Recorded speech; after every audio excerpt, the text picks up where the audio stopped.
Assalamualaikum, akkam nagaa jirtu fayyaa keessanii.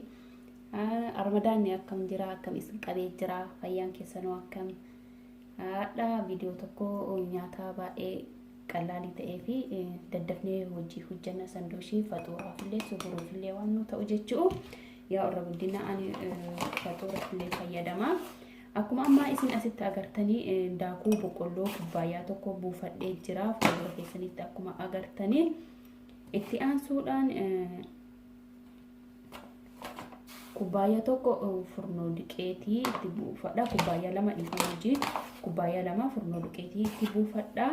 Baay'ee salphaadhaa fi baay'ee qallaaliidha. Waan kushiinaa keenya keessatti argamuudhaaf hojjenna. Waan biraa alaabaalee kan binnu miti jechuudha. Yoo namni daakuu manaa dhabuu baay'inaan hin jiru waan ta'eef isa kubbaayyaa lama itti buufadheen boodatti sukkaara ammallee maankaa shorbaa tokko itti buufadha. Akkasuma sooqiddalee shaayii maankaa gimmaasha isaa itti buufadha. Itti aansuudhaan kaameraa shorbaa maankaa tokko itti buufadha. Itti aansuudhaan immoo baasin boodarii bicuu takka itti buufadha jechuudha. Sanduushii baay'ee qallaalii ta'ee hojjenna. Achi harka kan koo kolbatti dhiqadhee jira durumaayyuu amma bukeessuu eegalla jechuun wanti biraa hin jiru. Kolbatti bukeessuu qabna. Kana horiin geenne bishaan immoo suutuma suuta itti buufata bukeeffannaa. Kuno amma akkuma argitan haala kana furdinni isaallee haphinni isaallee haala kana jechuudha. Haala kanaan bukeeffadhee jira. Isa akkanatti zayitii xiqqoosii gubbaa dibee qadaadadhee isa hammanaa bukaa'utti. Amma kaasitti hanga lixiin keenya nu bukaa'u teenne lixii keenya eeguu osoo hin ta'in waan tokko waan lulluqqee jedhamu ta'u malee jalaan hojjetanna jechuudha. Asitti amma akkuma argitan wantoota na barbaachisan shorbaa hojjenna. Wantoota shorbaadhaan na barbaachisan asitti qopheeffadhee jira. Asitti persiliin qaba. Asitti dubbaanan qaba. Dubbaa namni hin beekne hin jiru. Dubbaanan qaba. Asitti dinnicha lamaa fi kaarotii sadiinan qaba. Isa kana maqaa isaa hin beeku dhiifama hojii horroonni beektan natti himaa afaan oromoonis ta'e afaan amaariffaanis ta'e jechuudha. Isa kana wanta sadii maqaa isaa hin beeku garuu shorbaaf yeroo hundayyuu na hojjedha. Biyya an jirutti immoo maqaa isaa baay'ee dheeraadha naaf galuu dide yaa. Kunooti haala kanaan isa kanniin shorbaa kootiif itti fayyadama jechuudha. Amma isa kanniin immoo quncisee walitti deebina. Kuno amma haaluma argitan kanneen quncifadheeti haala kanaan quncifadhee jira. Kana gimmaasha isaatti fayyadama. Qoshashaa miti bifuma isaati. Innaa kana immoo kolbatti dhiquu qabdanii kolbatti dhiqee jira. Akkuma agartan jechuu keessa isaa babbantanii kolbatti dhiquu qabdanii isallee gimmaasha irraa fayyadame. Kunuuti gimmaashni isaa irraa fayyadame. Innaa akka duratti isinitti illee wanti nu barbaachisu asitti ammallee misira maankaa shorbaa tokko. Amma kanneen hunda isaatu hin mummuradha. Kaaroota irraa eegalee akka barbaadanii muruu dandeessanii.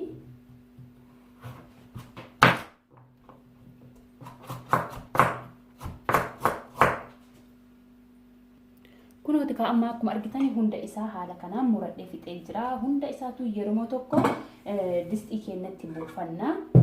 Bakkuma tokkotti jechuun hunduma isaatu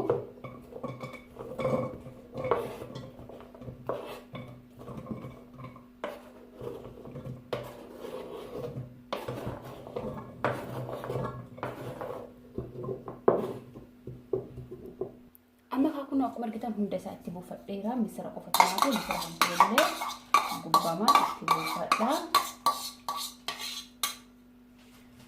Amma asitti aansuudhaan kan itti buufadhu diqqoosii irdiidha. Irdii itti buufadha. Haga nagaa jedhee yaadu qondo barbarree itti godhadha. Diqqoosii black pepper isa jedhamu. Itti aansuudhaan immoo maajii shorbaa hoo qabaattan baay'ee bareeda. Baay'ee tokko jechuun maajii shorbaa waan hin qabne maajii normaalii nyaata itti godhadha. Isa lama sooqidda itti godhu maajiiwwan sooqidda qabuuf ilaalee booddee irratti itti godha jechuudha.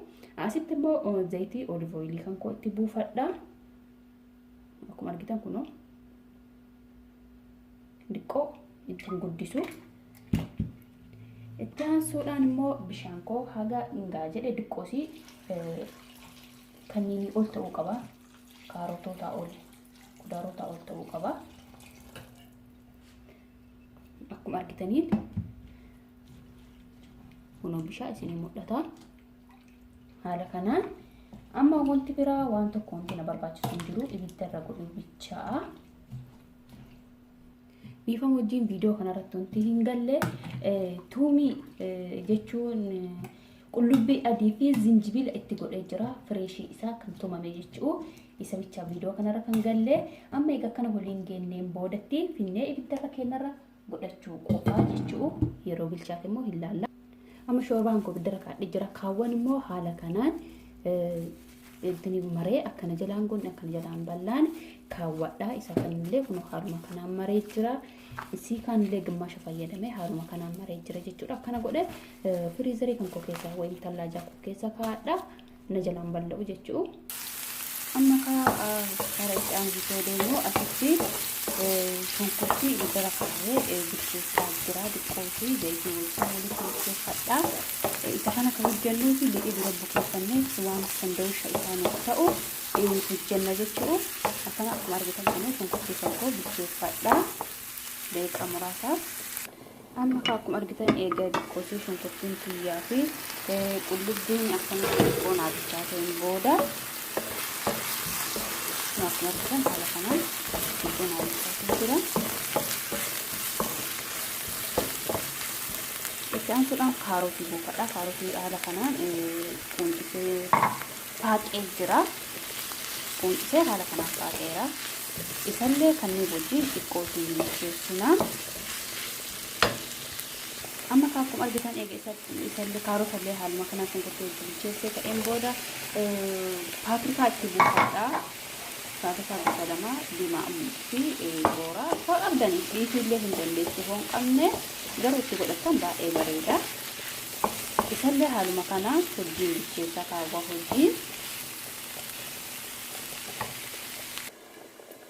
Amma paapirikaallee eega xiqqoo fi shunkurtii kaarotii wajjin bilcheeffadhee ta'een boodatti argitan haala kanaan timaatimii fireeshii itti godhadha. Timaatimii xixiqqoosanii gurguddaallee qabaanna itti godhachuu hin dandeessanii. Kanaaf immoo xixiqqoosanii fayyadame. Amma itti aansuudhaan asumarratti qimamoota waan naannoo yaadan hunda itti godhachuu hin dandeessanii. Ani kun akkuma argitan asitti irdii itti godhadha. Qondo barbarree wayii immoo silaaseessaa isa jedhamu kana itti godhadha. Itti aansuudhaan paapirikaa martiilee na bareechisa waan ta'eef paapirikaa itti godhadha. Paawudarii isaa isin waan barbaadan itti godhachuu hin dandeessan. Kan itti godhatanii hin galle dhiisuu hin dandeessu. Itti aansuudhaan biqiltuu kororimmaa itti godha. Kolbatti waliin gahee bilcheeffadha. Paawudarii qullubbii adiillee hoo qabaatan itti godhachuu hin dandeessanii. Qimamii qabdan mana keessatti naannoo eessa isanii fayyadaman hunda itti godhachuu hin dandeessanii. Xiqqeessanii akka hin jalaa hin dhoofne innis jechuu. Amma kana xiqqootii waliin bilcheessa. Amma egaa isaanillee xiqqootii akkana qamamoota wajjin qabbateen booda asitti keessarii biqiltuu itti buufadha. Kolbatti lima anti xiqqeessee murre akkuma argitan xiqqootii guurratee maamuree akkana waliin garadha. Amma eega jara kaawwan hunda walitti xabbasee ta'een booda tuunaa kan koo itti godhadha. Tuunaa kan barbaadan jechuudha. Waan mana keessan keessaa qabdan itti godhachuu hin dandeessanii. Tuunaa mircaadhaaniti. Innaa tuunaallee hin barbaanne foon lukkuu itti godhachuu hin dandeessanii. Homaa rakkoon hin jiru jechuudha. Foon lukkuu dura xabbastanii achi kaatanii immoo itti godhachuu hin dandeessanii. Amma jara kana kolfatti waliin xabbasaa ani. Asirratti sooqidda itti godhee jira. Sooqidda keessaan itti godhadhaa haga barbaadan jechuudha. Itti godhee jira sooqidda ani viidiyoo irra hin galle malee sooqidda keessaan itti godhadhaa laalaatiin. Amma kana kolbatti waliin hin xabbasaa. Haaluma argitan kanaan. Akkuma argitan amma kaakun akkuma argitan egaa akkanatti numchaatiin booda isa dhumaa immoo dinnichaa xiqqoo isii kophatti duratti xabbasee jiraayyuu zayitiidhaan micuu takka. Inni yaa'u akka barbaadan itti godhullee hin dandeessanii. Angaruu yaa xiqqoosi waan barbaadeef itti godhee jira. Amma dhuma isaatii geejjineerra jechuun dinnichaa waan bilchaatee wanti bilcheessuun hin jiru. Ibidda jalaa dhaamsinee akka itti dhibna haanuu qabbanaa'u jechuu haalli isin agartan kana. Amma kunoo akkuma argitan lixiin kiyya haala kanaan naa bukaa'ee jira. Amma wanta godhu daakuu jala isaa akkanatti rakkisadhee lixii kan koo as gubbarra buufadhaa jechuu. Harkaan koo dhiqatee jira.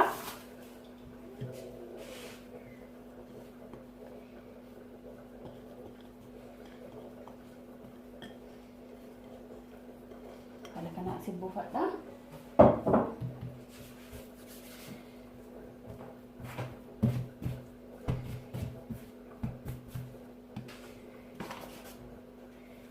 Qosi jala dabalaa.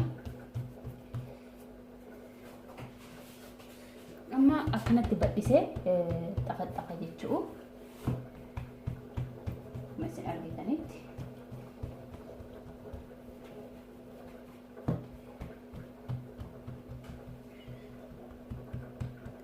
Amma egaa akkanatti xafaxafee geessee booda ani isa kanaan muradha. Waan barbaadaniin muruu dandeettanii isa kanaan kolbannan muradha.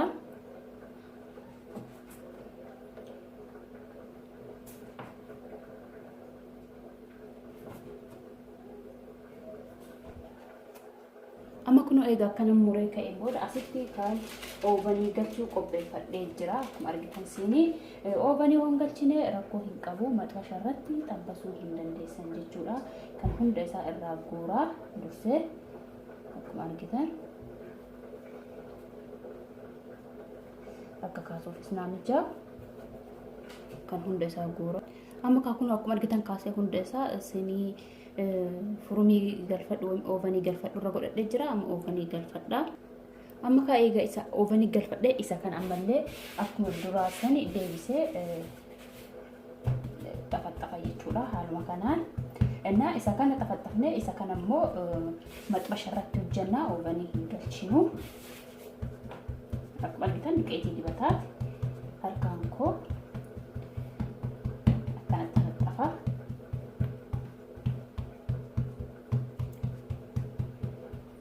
Oovanii kan koo 180 irra godheeti kan galchee jala buubarratti.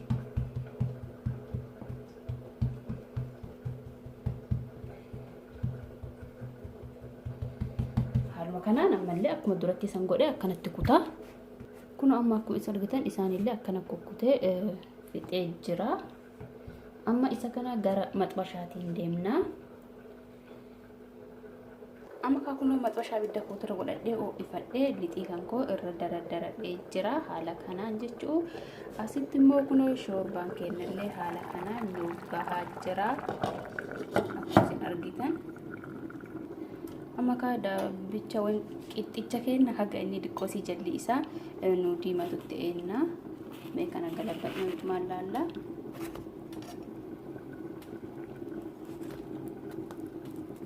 Haala kanaan jechuu. Kunoo haala kanaan hunda isaatuu galabbadhee jira. Haaluma kanaan bilcheessinaa. Kan furumii keessaa immoo nu bilchaataa jira. Oovanii keessa kan. Kunoo amma akkuma argitan shoorbaan kiyya haala kanaan naa bilchaatee jira. Amma isa kana maashiniidhaan daakkadha. Isin maashinii harkaa dheertuu zaree akka mammasaa kana dheertuu sanoo qabaattan asumatti achuma keessatti maashiniidhaan rukutuu hin dandeettanii garuu maashinii normaaliidhaan daakkadha. Kunooti amma akkuma argitan haala kanaan daakkadhee jira. Isa daakkadhe distima sanii deebisee diqqoosii ibiddarra godhaa. Kan haala qallaqee bishaan itti buusaa. Kun akkuma argitan haala qallaqee haala kanaan bishaanicha itti buufadhaa. Saniin booda holiin dhaadhee ibidda jalaa kunirratti qannasee ibiddarratti deeffadhaa. Kunooti haala kanaan qabbinni isaa ibiddarratti deeffadhee dhiisaa qasaan bishaan waan itti buuseef diqqoosee olaan haana daffuuf jechuu. Amma kunoo asitti kan duratti xabbasne tuunaan kenna haala kanaan dheeffadhee jira. Irraa qannasee guutuu isaatiin dheeffadhee asitti immoo salaaxaa bicuu isiin muree jira. Isa itti buufadhaa salaaxichaa akkuma isin argitan.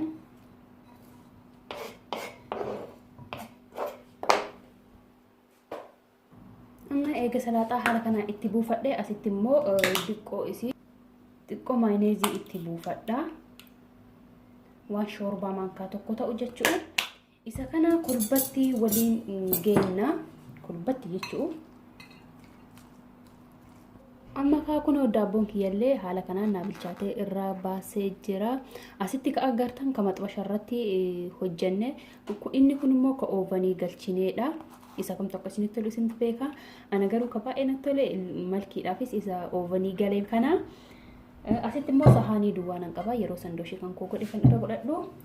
Amma akka itti goonuuni asitti kun sooftiidha. Baay'ee laafaa isaati. Isuma kan akkanatti garaa isaa baqassanna.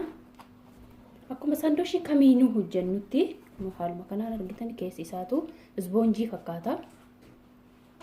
Haala kanaan as keessa godhannaa jechuudha. Akkuma argitan akkanatti sandooshii keenya godhannaa. Nyaachuufillee baay'ee qalaalii, qabachuufillee hatta ijoolleedhaafis jechuudha. Ijoolleedhaafillee baay'ee salphaadha. Akkana qabattee ijoolleen akka barbaaddetti hin nyaatti. Kun akkana fakkaata. Haala kanaan walii hojjannaa. Akkanuma godhee fixaa hunda isaatu. Amma kunoo akkuma argitanii sandooshii keenyaa haala kanaan goonee fixee jirra. Akkuma isin argitan haala kanaan hojjedhee fixee jira. Amma itti aanuudhaan waan dhugamu hojjanna. Amma asitti waan dhugamu hojjechuudhaaf akkuma argitan asitti naanaa qaba baala isaa. Asitti loomii tokko quncisee haala kanaan irraa fudhadhee jira. Asitti immoo kiyaaraan quncifnee bifuma isaa wajji fudhadhee jira. Asitti immoo maashiniitti naqadha jechuun maashinii asii qaba. Maashiniitti naqadha. Amma eega asitti naqadhee odoo bishaan ittiin buusin dura kolbatti daaka kana sukkaara itti godhee sukkaara akka barbaadanii guddisuullee hanqisuullee akka jaalattan jechuudha. Kanaafuu sukkaara itti godhadhee kolbatti daaka. Kunooti ka amma akkuma argitan haala kanaan kolbatti godhee bishaan malee daakee jira. Amma bishaan kan koo haganaaf gaa jedhee yaadu itti buufadha.